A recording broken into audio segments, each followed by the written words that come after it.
ইতিহাস বলে আজ যে মজলুম কাল সে বিজয়ী। হাসনাত আব্দুল্লাহ, ভিপি নূর ও তারেক রহমানদের ক্ষেত্রেও সেটা হয়েছে। যারা একদিন কথা বলার জন্য মার খেয়েছেন, যাদের রিমান্ডে নিয়ে দিনের পর দিন নির্যাতন করা হয়েছে, আজ তারাই জনগণের ভোটে নির্বাচিত হয়ে সংসদে পা রাখছেন। লুৎফুজ্জামান বাবর থেকে আজহার হয়ে নাহিদ, তারা মুদ্রার এক পিঠ থেকে পুরোপুরি অন্য পিঠে চলে গেছেন। আসুন দেখে নেওয়া যাক হাতে হাত করা পড়া সেই হাতগুলো কিভাবে আজ আইন প্রণেতা হয়ে উঠল। নুরুল হক নূর বাংলাদেশের ছাত্র রাজনীতির ইতিহাসে সম্ভবত সবচেয়ে বেশি শারীরিক নির্যাতনের শিকার হওয়া নেতার নাম নুরুল হক নূর। 2019 সালে ডাকসু ভবনে লাইট নিভিয়ে তার উপর যে পৈশাচিক হামলা চালানো হয়েছিল তা দেখে শিউরে উঠেছিল পুরো দেশ। তার মেরুদণ্ড ভেঙে দেওয়ার চেষ্টা করা হয়েছে, তাকে এবং তার সঙ্গীদের ছাদ থেকে ফেলে দেওয়ার হুমকি দেওয়া হয়েছে। গত 5 বছরে তার নামে ডজন ডজন মামলা হয়েছে, তাকে রিমান্ডে নেওয়া হয়েছে, এমনকি তার দলের অফিসও দখল করার চেষ্টা হয়েছে। কিন্তু নূর পালাননি, তিনি মাটি কামড়ে পড়েছিলেন। 2026-এর এই নির্বাচনে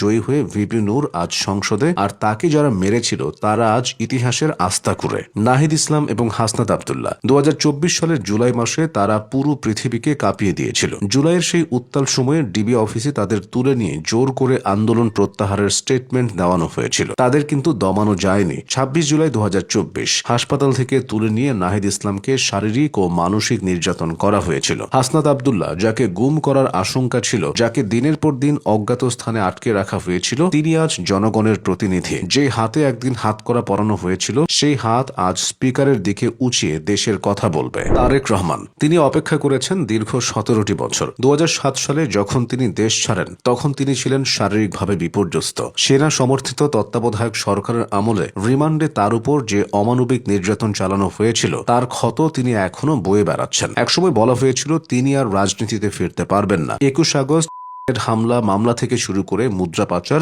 একের পর এক মামলায় তাকে ঘায়েল করার চেষ্টা করা হয়েছে। তার বক্তব্য প্রচার নিষিদ্ধ করা হয়েছিল। দীর্ঘ নির্বাসন শেষে দেশে ফিরে যখন তিনি নির্বাচনে বিজয়ী দলের নেতৃত্ব দিচ্ছেন, তখন এটি কেবল একটি রাজনৈতিক জয় নয়, এটি ধৈর্যের জয়। 17 বছর ধরে যিনি দেশের বাইরে থেকেও দলের সুতো ধরে রেখেছিলেন, আজ তিনি সগর্বে সংসদে। লুৎফুজ্জামান বাবর 2026-এর নির্বাচনের সবচেয়ে আলোচিত নামগুলোর একটি লুৎফুজ্জামান বাবর। সাবেক এই স্বরাষ্ট্র প্রতিমন্ত্রী দীর্ঘ 17 বছর 3 মাস কারাগারের 4 দেয়ালের মাঝে বন্দী ছিলেন। 10 ট্রাক অস্ত্র হামলা এবং 21 আগস্ট হামলা মামলায় তাকে মৃত্যুদণ্ড দেওয়া হয়েছিল। কিন্তু 2024-এর গণ অভ্যুত্থানের পর একে একে সব মিথ্যা মামলা থেকে তিনি খালাস পান। 2025-এর জানুয়ারিতে তিনি কারাগার থেকে বের হন। এই নির্বাচনে নেত্রকোনা 4 আসনের মানুষ তাকে 1,60,000-এরও বেশি ভোট দিয়ে জয়ী করেছে। দীর্ঘ 1.5 যুগের নির্বাচন শেষে বাবর এখন আবার সংসদের সেই পরিচিত চেয়ারে। এটিএম আজহারুল ইসলাম, যাকে একসময় মানবতা বিরোধী অপরাধের মামলায় দণ্ড দেওয়া হয়েছিল, কিন্তু 2025 সালের 27 মে